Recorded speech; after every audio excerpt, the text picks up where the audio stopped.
គេប្រាប់ពីរឿងអូនថាស្មុននៅមិនតន់មានថ្មីពេលដងអូននៅភាំងក្តីស្រីទ្រាំរួលទាំងមិនភ្លេចបង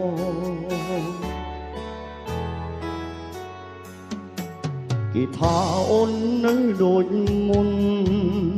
នៅទន់ភ្លន់ដូចគ្រាកន្លង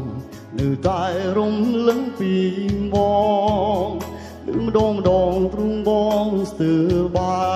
យគេលឺម្ដងទ្រូងបងស្ទើរបាយចង់វិលទៅរកអូនណា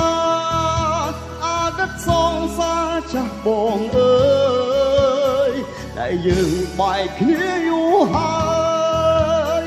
មកក្រោយមិនបានឡើយស្រ័យ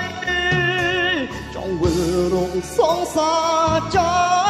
ស់តែបារម្ភពីសងសារថ្មីខ្លាចអូនត្រូវឈឺរីងរាយព្រោះស្គាល់គេទៅបងចេះស្មោះ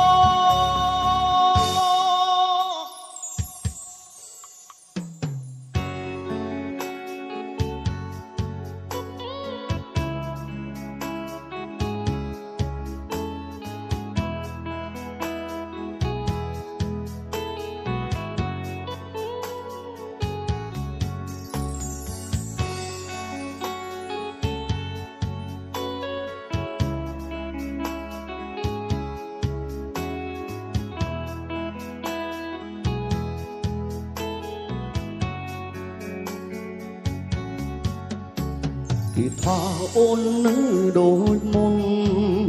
នៅទន់ភ្លន់ដូចគ្រាកន្លងនៅតែរំលឹងពីបងលឺម្ដងទ្រូងបងស្ទើរបាយគេលឺម្ដងទ្រូងបងស្ទើរបាយចង់វិលទៅរកអូនណាអតីតសងសារចាស់បងអើ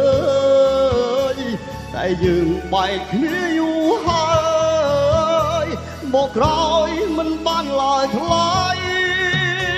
ចង់វិលរកសងសារចាស់តែបារម្ភពីសងសារថ្មី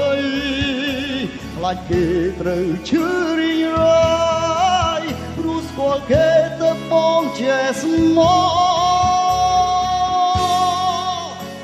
ចង់វិលទៅរកអូនណាអតីតសងសារចាស់បងអើយ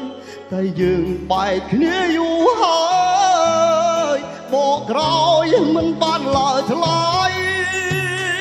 ចង់វិលរកសងសារចាស់តែបារម្ភពីសងសារថ្មីខ្លាចគេត្រូវឈឺរីងរាយព្រោះស្គាល់គេទៅបងចេះស្មោះព្រោះស្គាល់គេ